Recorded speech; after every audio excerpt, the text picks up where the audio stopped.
नमस्कार, मी रुशाली यादव सारंग। या बुलेटिनमध्ये आपण टॉप 9 घडामोडींचा आढावा घेणार आहोत। सुरुवातीला टॉप 9 राजकीय बातम्या पाहूयात। 28 सप्टेंबरपासून काँग्रेसची संविधान सत्याग्रह यात्रा, हर्षवर्धन सपकाळ आणि तुषार गांधी यात्रेचे नेतृत्व करणार। नागपूरच्या दीक्षाभूमीपासून यात्रेला सुरुवात होणार। 28 सप्टेंबर ते 2 ऑक्टोबर दरम्यान यात्रा चालणार। जामखेडच्या आमसभेत रोहित पवार आक्रमक, तुमच्या बापाचा नाही तर लोकांचा पैसा आहे, मास दाखवू नकोस। आतापर्यंत काय झोपला होता का? खराब कामावरून रोहित पवार अधिकाऱ्यावर संतापले।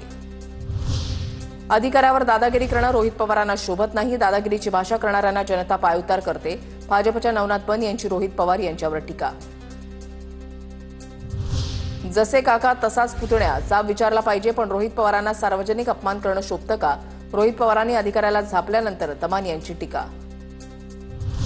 माझ्यावरील राग समजू शकतो, मात्र सामान्यांची भावना समजून घ्यावी। रोहित पवारांचं ट्विट तर अंजली दमान यांना उत्तर। सांगूनही सुधारत नसतील तर अधिकाऱ्यांना थारेवर धरणं चुकीचं का? अंजली दमान यांना विचारला सवाल।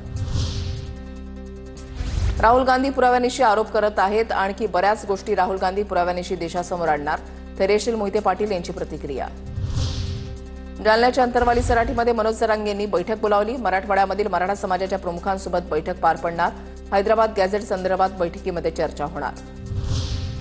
कुणबी समाजाचा 9 ऑक्टोबरला एल्गार मोर्चा। मराठा समाजाला कुणबी प्रमाणपत्र देण्यासाठी हैदराबाद गॅझेटची अंमलबजावणी करण्याच्या निर्णयाविरोधात मोर्चा। या मोर्चाला कोकणासह राज्यभरातील कुणबी संघटनांनी पाठिंबा दिलाय। मराठा आरक्षणाच्या जीआर विरोधात गोंदियामध्ये ओबीसी एल्गार मेळावा। मोठ्या संख्येनं ओबीसी बांधव एकवटणार। हैदराबाद गॅझेटचा जीआर रद्द करण्याची मागणी।